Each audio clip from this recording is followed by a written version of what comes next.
I was standing here the first time 1.5 years ago, and it was my first Pecha night, and I liked it so much that, you know, I'm a lecturer, so I made my students to do their presentation in Pecha format, and some of them are here today, so thank you for coming. Although I know that they only want to see me sweat on the stage. So, the two things I want to present today is one, on the one hand side, I want to tell you something about my current research project on communication between Austria and China. And the other reason is to tell you a little bit about my story, how I found my place in social science. So I'm a researcher, and I originally studied telecommunications, and I went out with software engineering and worked on large international projects.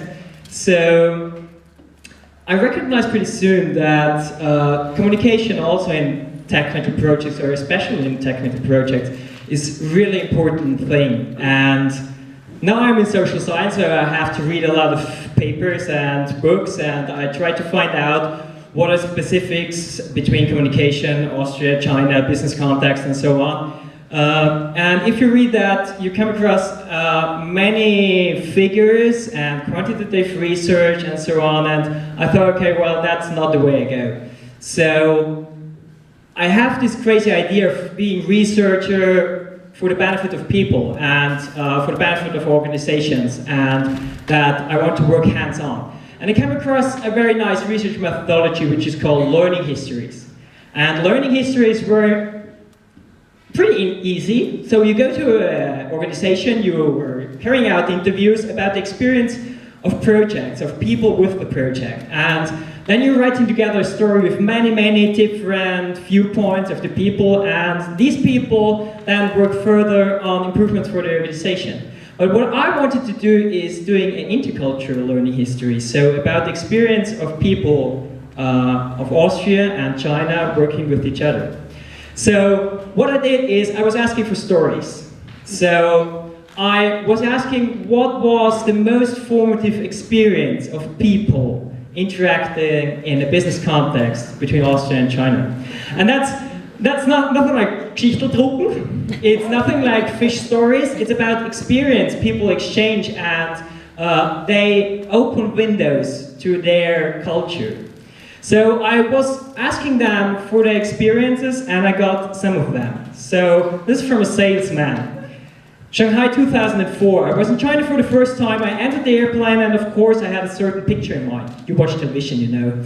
The rice farmers got forwards with these Asian buffaloes and the triangle coolie hats. I was driving into Shanghai city center, and suddenly, shoo! A train passed by with 400 kilometers per hour. I will never forget that. It's almost dangerous if you're arriving somewhere as a superhuman. They are the subhuman because I'm going there as the superhuman, and this experience brought me down to earth pretty quickly. So this was a really interesting story for me, not because of the story, but I told this story in a small seminar at the university, and one of my colleagues, he stood up and he was crying, and he said, "Oh, you couldn't go to China doing business without having knowledge about the culture. I mean, it's ridiculous. So this research will never turn out nicely." So I thought, okay, well, so back to technology. But then after 2 days, I recognized that this was exactly what it should be. So this story moved this person, and with a couple of other questions, probably it starts a self-reflection. A second story. Peter used to wash the company cars at a small China family business right next to one of the main roads toward Beijing. He liked the family who ran the business, and they also lived there. The Olympic Games were approaching, and all the families had to demolish their buildings. They built some green areas instead, and a wall preventing the view to the dirty area behind. One day, Peter was driving down the empty street with his Chinese assistant. He remembered the family and claimed that the government destroyed all these family businesses. The assistant looked at him and said, "What is wrong if a country wants to clean the streets and show its beauty to the world? It's bad for some families, but good for the country." And there are many such stories which, for me, started thinking about different mindsets, about different views about things. And I also interviewed some partners in the same in the same corporation, so from Austria and China. And it turns out that some of the stories were 180 degrees in the other direction. So for example, one story was that the best situation for the Austrian company turned out at the worst for the Chinese partner. So that's something which starts me to think about organizational development and about sharing stories and about thinking from another viewpoint. And I want to close my presentation with a picture one of my interview partners gave me. He's from China and he lives in Austria.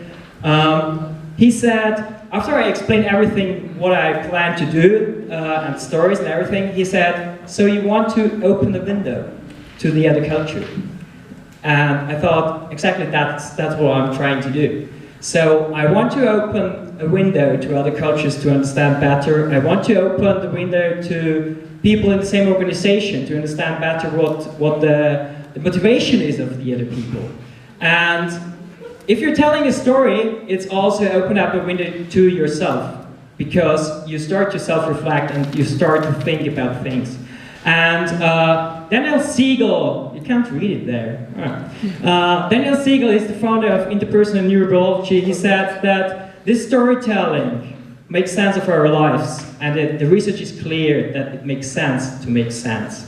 So I found my place in social research, and I have to admit I'm a researcher and I'm a storyteller. Thank you very much.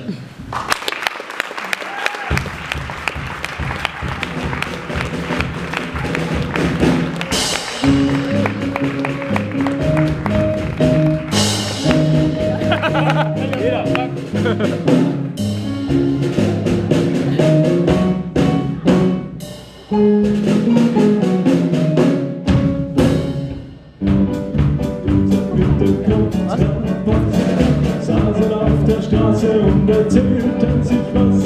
Da kam die Polizei, ja was ist denn das? Hey, geht es und der Kopf.